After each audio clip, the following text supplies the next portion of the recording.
ಮಾಂಗಲ್ಯ ಸರಕ್ಕಾಗಿ ಸ್ನೇಹಿತೆಯನ್ನೇ ಕೊಲೆ ಮಾಡಲಾಗಿದೆ. ಚಿಕ್ಕಬಳ್ಳಾಪುರ ಜಿಲ್ಲೆಯ ಗೌರಿಬಿದನೂರು ತಾಲೂಕಿನ ನಾಮಗೊಂಡ್ಲು ಗ್ರಾಮದ ಬಳಿ ಘಟನೆ ನಡೆದಿದೆ.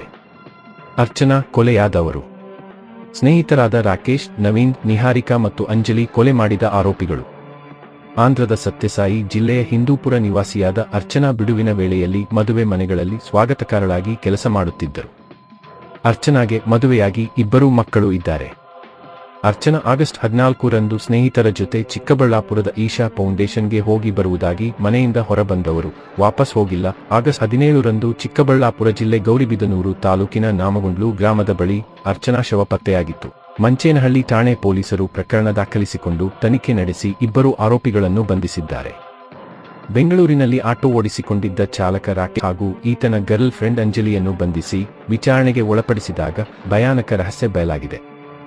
ಆಟೋ ಚಾಲಕ ರಾಕೇಶ್ ಮೂಲತಃ ಚಿಕ್ಕಬಳ್ಳಾಪುರ ಜಿಲ್ಲೆ ಗೌರಿಬಿದನೂರು ತಾಲೂಕಿನ ವಿರುಪಸಂದ್ರ ನಿವಾಸಿಯಾಗಿದ್ದಾನೆ. ರಾಕೇಶ್ ಆಟೋ ಚಾಲಕನಾಗುವುದಕ್ಕೂ ಮುನ್ನ ಗೌರಿಬಿದನೂರು ಹಿಂದೂಪುರದಲ್ಲಿ ಮದುವೆ ಮನೆಗಳಲ್ಲಿ ಅಡುಗೆ ಭಟ್ಟನಾಗಿ ಕೆಲಸ ಮಾಡುತ್ತಿದ್ದನು.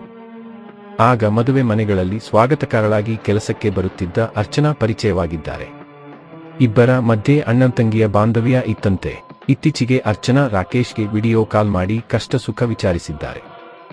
ಆಗ ರಾಕೇಶ್ ಅರ್ಚನಾರ ಮೇಲೆ ಇದ್ದ ಚಿನ್ನದ ಮಾಂಗಲ್ಯ ಸರದ ಮೇಲೆ ಕಣ್ಣು ಹಾಕಿದ್ದಾನೆ.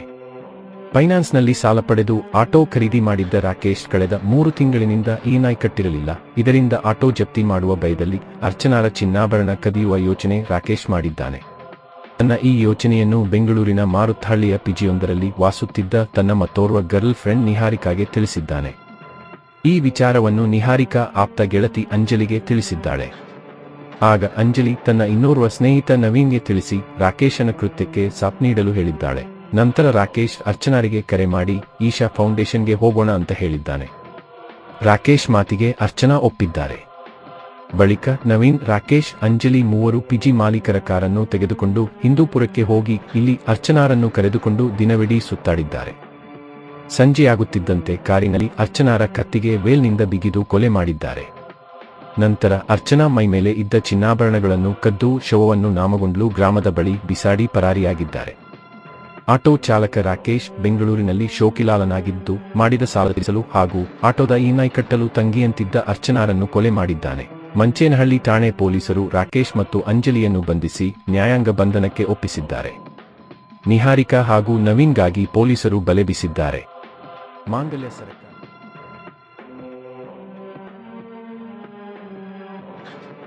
ಊಟ ಮಾಡುವ ಮುದ್ದೆಯಲ್ಲಿ ನಿದ್ದೆ ಮಾತ್ರೆ ಹಾಕಿ ಅತ್ತೆ ಕೊಂದ ಅಶ್ವಿನಿ ಕುಟುಂಬಸ್ಥರಿಗೆ ಅನಾರೋಗ್ಯದಿಂದ ಸಹಜ ಸಾವಾಗಿದೆ ಎಂದು ನಂಬಿಸಿ ಅಂತ್ಯಕ್ರಿಯೆಯನ್ನು ನಡೆಸಿದ್ದಳು. ಆದರೆ ಮನೆಯಲ್ಲಿದ್ದ ಚಿನ್ನಾಭರಣಗಳನ್ನು ಕದ್ದು ತನ್ನೊಂದಿಗೆ ಅನೈತಿಕ ಸಂಬಂಧ ಇಟ್ಟುಕೊಂಡವನಿಗೆ ಕೊಟ್ಟಿದ್ದಾಳೆ. ಅತ್ತೆ ಸತ್ತು 10 ದಿನಗಳಾದ ನಂತರ ಮನೆಯವರಿಗೆ ಚಿನ್ನಾಭರಣ ಕಾಣದಿದ್ದಾಗ ಅನುಮಾನಗೊಂಡು ಪೊಲೀಸರಿಗೆ ದೂರು ನೀಡಿದಾಗ ಸೊಸೆಯೇ ಕೊಲೆ ಮಾಡಿರುವ ಪ್ರಕರಣ ಬಯಲಿಗೆ ಬಂದಿದೆ. ಪೊಲೀಸ್ ಠಾಣೆಯಲ್ಲಿ ಕೇಸ್ ದಾಖಲಾಗಿ 3 ದಿನಗಳು ಕಳೆದ ನಂತರ ಮಾತ್ರೆ ತಂದುಕೊಟ್ಟ ಆರೋಪಿ ಸಿಕ್ಕಿಬಿದ್ದಿದ್ದಾನೆ. ಅಜ್ಜಂಪುರ ತಾಲೂಕಿನ ತಡಗ ಗ್ರಾಮದಲ್ಲಿ ಅತ್ತೆಯ ಸಾವಿನ ರಹಸ್ಯ ಕೊನೆಗೂ ಬಯಲಾಗಿದೆ. ಮುದ್ದೆಯಲ್ಲಿ ನಿದ್ದೆ ಮಾತ್ರೆ ಬೆರೆಸಿ ಅತ್ತೆಯನ್ನು ಕೊಲೆ ಮಾಡಿದ್ದ ಸೊಸೆ ಅಶ್ವಿನಿ ಮತ್ತು ಆಕೆಯ ಪ್ರಿಯಕರ ಆಂಜನೇಯನನ್ನು ಪೊಲೀಸರು ಬಂಧಿಸಿದ್ದಾರೆ.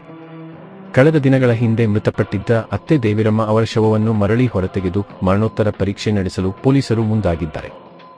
ಆಗಸ್ಟ್ 10ರಂದು ದೇವಿರಮ್ಮ ನಿದ್ದೆ ಮಾಡುತ್ತಲೇ ಹೃದಯಾಘಾತದಿಂದ ಸಾವನ್ನಪ್ಪಿದ್ದಾರೆ ಎಂದು ಕುಟುಂಬಸ್ಥರು ಅಂದುಕೊಂಡಿದ್ದರು. ಹಾಗಾಗಿ ಯಾವುದೇ ಅನುಮಾನವಿಲ್ಲದೆ ಅಂತ್ಯ ಸಂಸ್ಕಾರವನ್ನು ನೆರವೇರಿಸಿದ್ದರು. ಆದರೆ ನಂತರ ಮನೆಯಲ್ಲಿದ್ದ ಹಣ, ಚಿನ್ನಾಭರಣ ನಾಪತ್ತೆಯಾಗಿದ್ದು ಗಮನಕ್ಕೆ ಬಂದಿದೆ.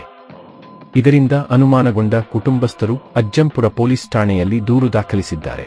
ಪೊಲೀಸರು ತನಿಖೆ ನಡೆಸಿದಾಗ ಸೊಸೆ ಅಶ್ವಿನಿ ತನ್ನ ಪ್ರಿಯಕರ ಆಂಜನೇಯನೊಂದಿಗೆ ಸೇರಿ ಈ ಕೃತ್ಯ ಎಸಗಿರುವುದು ಬೆಳಕಿಗೆ ಬಂದಿದೆ.